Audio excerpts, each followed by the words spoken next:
काफी हलचल है। इस वक्त की बड़ी खबर आपको बता दें, चिराग पासवान बिहार आते हैं और सीधे मुलाकात बिहार के मुख्यमंत्री से करते हैं। लेकिन इस वक्त की बड़ी बात और बड़ी खबर निकलकर सामने आ रही है। आपको बता दें कि चिराग पासवान को सीएम नीतीश के द्वारा तलब किया गया था और इस मुलाकात की खास वजह भी रही है। भले ही सियासी मामलों में कई बातें उफान पहुंचाई, लेकिन ये मुलाकात काफी अहम रही है। आज तमाम मुद्दों पर बातचीत करेंगे। बातचीत के लिए मेरे साथ मेरे सहयोगी विकास इस वक्त मौजूद है। विकास, जिस तरह से चिराग पासवान चंद घंटों के लिए बिहार की राजधानी पटना आते हैं, उसके बाद वो मुलाकात करते हैं बिहार के मुख्यमंत्री नीतीश कुमार से, लेकिन ये मुलाकात काफी अहम है। बड़े फैसले और बड़ी बातें निकलकर सामने आ रही है। आप बताइए हमारी जनता को।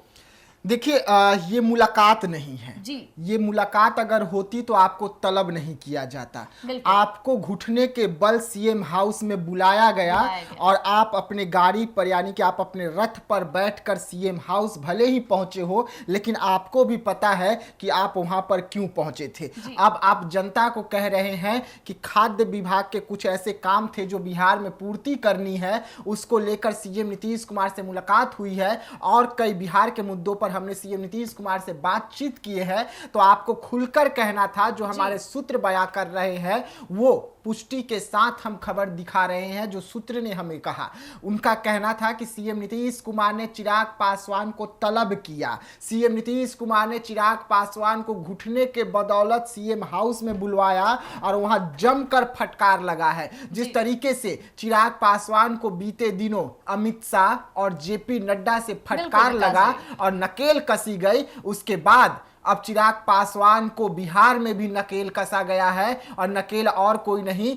बल्कि बिहार के मुखिया नीतीश कुमार ने कसा है और नीतीश कुमार ने इन्हें तलब करके बुला लिया। और क्या वजह रही इसकी तो हम ये भी आपको बताएंगे। लेकिन चिराग पासवान अब नीतीश कुमार के सामने घुटने टेक चुके हैं। चिराग पासवान जो है वो पूरी तरीके से अपना पार्टी और खुद को नीतीश कुमार के हवाले कर चुके हैं, क्योंकि अगर ऐसा नहीं करेंगे तो नीतीश कुमार चिराग पासवान को छोड़ने वाले नहीं है। नीतीश कुमार जो है पूरी रणनीति बना लिए हैं और इसी रणनीति के तहत चिराग पासवान जो है तलब होकर वहां पहुंचे। लेकिन चिराग पासवान बड़े दावे करते हैं। उनका साफ तौर पे कहना था कि ये मुलाकात, जिस तरह से बंगाल में हमारे बिहार छात्रों को मारा गया, पीटा गया, इसमें कहीं ना कहीं इंडी गठबंधन के लोग भी शामिल हैं। यानी जिस तरह से ममता बनर्जी का कहा जाए तो खास तौर पे बातचीत होता है लालू प्रसाद यादव से, इसे लेकर चिराग पासवान तंज से। लेकिन जो अंदर खाने की बात है वो चिराग पासवान मीडिया कर्मियों के समक्ष भले ही ना रखे, लेकिन बातें खुलकर तो सामने आ ही जाती है। ये मुलाकात की खास वजह है, चिराग पासवान को तलब किया गया था और वहां चिराग पासवान सीएम नीतीश को मनाने गए थे। देखिए, अगर ये मुद्दा सिर्फ रहता जो वेस्ट बंगाल में घटना घटा, जो बिहारी 2 छात्रों को वहां पर पीटा गया, अगर यही मुद्दा होता तो जब चिराग पासवान सीएम नीतीश कुमार से मुलाकात कर रहे थे, उस दौरान चिराग पासवान की पार्टी और चिराग पासवान के जो कार्यकर्ता हैं वो पटना के सड़कों पर उतरे हुए थे, ममता बनर्जी का पुतला दहन कर रहे थे। तो चिराग पासवान को वहां पे पहुंचना था। चिराग पासवान को अगर लगा कि नहीं ये चीज गलत है, जो हम भी कह रहे हैं, लेकिन इसके लिए अगर चिराग पासवान एक्शन की बात कर रहे हैं तो राष्ट्रपति शासन की मांग कर देते। अपने पार्टी की ओर से केंद्रीय मंत्री हैं, वो लिखित देते राष्ट्रपति को कि जल्द से जल्द बिहार वेस्ट बंगाल में राष्ट्रपति शासन लागू की जाए और मैं बिहार के जो वहां पे छात्र की पिटाई हुई है इस पर एक्शन हो। अगर आपको यही सब कुछ करना था तो आप थाने में रिपोर्ट करते। आप सीएम नीतीश कुमार से जाकर इस मुद्दे पर डिस्कशन करके क्या कीजिएगा? आप क्या वैकेंसी निकलवाने जा रहे हैं क्या?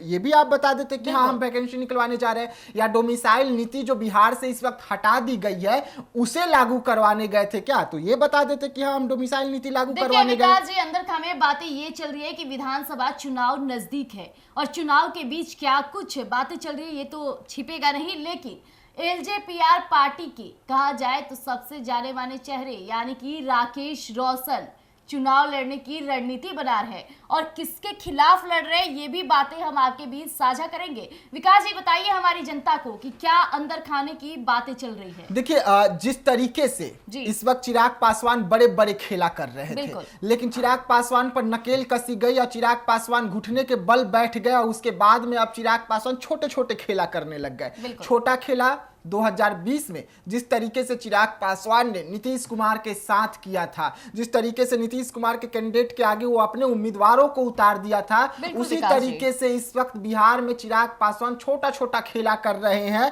और अभी जो तिरहुत विधानसभा में चुनाव होनी है वहां पर ये खेला चल रहा है। और तिरहुत विधानसभा से राकेश रोशन जो है एलजेपीआर के, वो चुनावी मैदान में उतर गए हैं। तो वहीं पर नीतीश कुमार की पार्टी वहां पर अपना एनडीए उम्मीदवार को घोषणा कर चुकी है। एनडीए उम्मीदवार जो है अभिषेक झा जो है जेडीयू से वहां पर उम्मीदवार का घोषणा हो चुके हैं, वो चुनावी मैदान में उतरे हुए हैं। तो उनके खिलाफ चिराग पासवान की पार्टी बगावत करके अपने पार्टी के उम्मीदवार को उतार दे और कहे कि सब ठीक है एनडीए में, तो ऐसे में तो एनडीए में सब कुछ ठीक नहीं दिखेगा। और अगर बात की जाए चिराग पासवान की, तो आए दिन दावा करते हैं कि हम सीएम नीतीश के खिलाफ नहीं जाएंगे, सीएम नीतीश के समर्थन में बोलने लगे, क्योंकि बीजेपी उन पे नकेल कसने लग जाती है जब भी चिराग पासवान सीएम नीतीश के खिलाफ बोलते हैं, क्योंकि इस वक्त बीजेपी के लिए सबसे ज्यादा इंपॉर्टेंट है सीएम नीतीश, किंग मेकर बने हुए हैं। लेकिन ये सीटों पर जिस तरह से तिरहुत से राकेश रोशन चुनाव लड़ेंगे, वो भी अगेंस्ट में जाकर के जेडीयू के अभिषेक झा वहां से उम्मीदवार हैं, उसके खिलाफ कहीं ना कहीं ये चिराग पासवान के लिए काफी बड़ी चुनौती हो सकती है और इसका असर उन पर भी दिखाया जा सकता है। बीजेपी नकेल कर सकती है या फिर कहा जाए तो सीएम नीतीश उन्हें अपना दुश्मन भी बना सकते हैं। देखिए बिल्कुल, अगर हम बात करें कि सीएम नीतीश को अगर चिराग पासवान दिल से स्वीकार कर लेते कि 2025 के सीएम यही रहेंगे, तो दो जगह से जहां पर नीतीश कुमार के अभी भी विधायक हैं, वहां से वो अपने उम्मीदवारों को अभी से ही घोषणा नहीं कर देते। हम बात कर रहे हैं तिरहुत और मटिहानी विधानसभा क्षेत्र की, जहां पर अभी नीतीश कुमार के विधायक है मटिहानी, वहां से तो आपने ऐलान कर दिया ना कि यहां से हमारे उम्मीदवार रहेंगे, यहां तक कि आपने माला भी पहना दिया। तो इसका मतलब आप सीधा सीधा नीतीश कुमार को टक्कर दे रहे हैं। नीतीश कुमार का नाम आपके गले से नीचे नहीं उतर रहा है और यही कारण है कि पहले आपको जेपी नड्डा ने तलब किया था, वहां पर जाकर आप माफी मांगे, उसके बाद आपको अमित शाह ने तलब किया, वहां भी आपने माफी मांगा, और अब जो तिरहुत विधानसभा क्षेत्र है और मटिहानी, इसको लेकर आपको बिहार के मुखिया नीतीश कुमार ने तलब किया और आप जाकर मुलाकात किए। वहां भी जाकर आपने कहा कि ये पार्टी की राय नहीं है, पार्टी इन्हें उम्मीदवार नहीं बनाई है, अगर ये उतर रहे हैं तो ये निर्दलीय चुनावी मैदान में उतरेंगे, हम इन्हें अपना उम्मीदवार नहीं मानते हैं, हम तो एनडीए के हिस्सा हैं, हम तो आप ही के जो कैंडिडेट हैं अभिषेक झा, हम उन्हें उम्मीदवार मानते हैं, हम उनके लिए प्रचार करेंगे। यानी कि चिराग पासवान इस वक्त बिहार में छोटा छोटा खेला करके नीतीश कुमार के सामने खड़े होने की कोशिश तो कर रहे हैं। और रही बात देखिए विकास जी अभिषेक झा की, तो देवेश ठाकुर की मुलाकात, या जो कि सीएम नीतीश के सबसे करीबी माने जाते हैं, हमेशा मुलाकात होती है, वो मुलाकात करते हैं अभिषेक झा से। यानी सीएम नीतीश के लिए ये सीट सबसे ज्यादा प्रिय है, अभिषेक झा को वो चाहते हैं कि वहां से जीत हासिल करें। देखिए अभिषेक झा जो हैं वो नीतीश कुमार के साथ बहुत पहले से हैं। पहले अभिषेक झा इनके प्रवक्ता हुआ करते थे, अब भरोसा जताकर इन्हें मैदान में उतारा गया है। और जो आप देवेश ठाकुर की बात कर रहे हैं, तो देवेश ठाकुर तो सीधा सीधा अभिषेक झा का चुनाव जो हो रही है उसे मैनेज कर रहे हैं। लगातार अभिषेक झा के साथ वो चुनावी प्रचार में नजर आ रहे हैं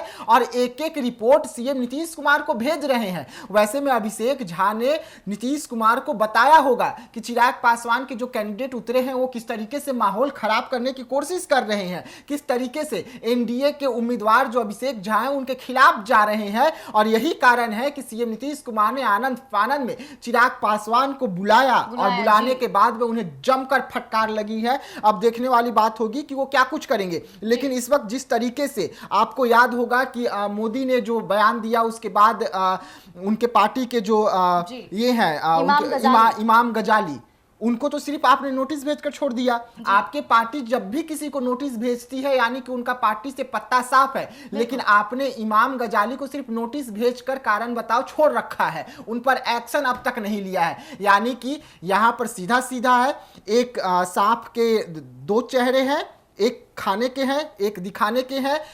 ये सामने वाले जो चेहरे हैं उससे कह रहे हैं कि हम एनडीए का हिस्सा हैं, हम नीतीश कुमार को अपना सीएम मानते हैं, समर्थन में है। 2025 का जो चुनाव होगा हम उससे नीतीश कुमार को अपना नेता मानकर चुनाव लड़ेंगे। लेकिन जो सांप का पीछे वाला जो है मुंह, उससे ये डसने का भी काम कर रहे हैं और लगातार डसने का काम कर रहे हैं। और यही कारण है कि नीतीश कुमार को टक्कर दे रहे हैं, अंदर खाने ही सही, लेकिन नीतीश कुमार के खिलाफ साजिश रची जा रही है, उनके उम्मीदवारों के खिलाफ रची जा रही है। और इसी को लेकर चिराग पासवान को तलब करके बड़ा झटका दिया गया और हो सकता है कि चिराग पासवान माफी भी मांगे हो अंदर में, जिस तरीके से वो अमित शाह और जेपी नड्डा से माफी मांग चुके हैं जी।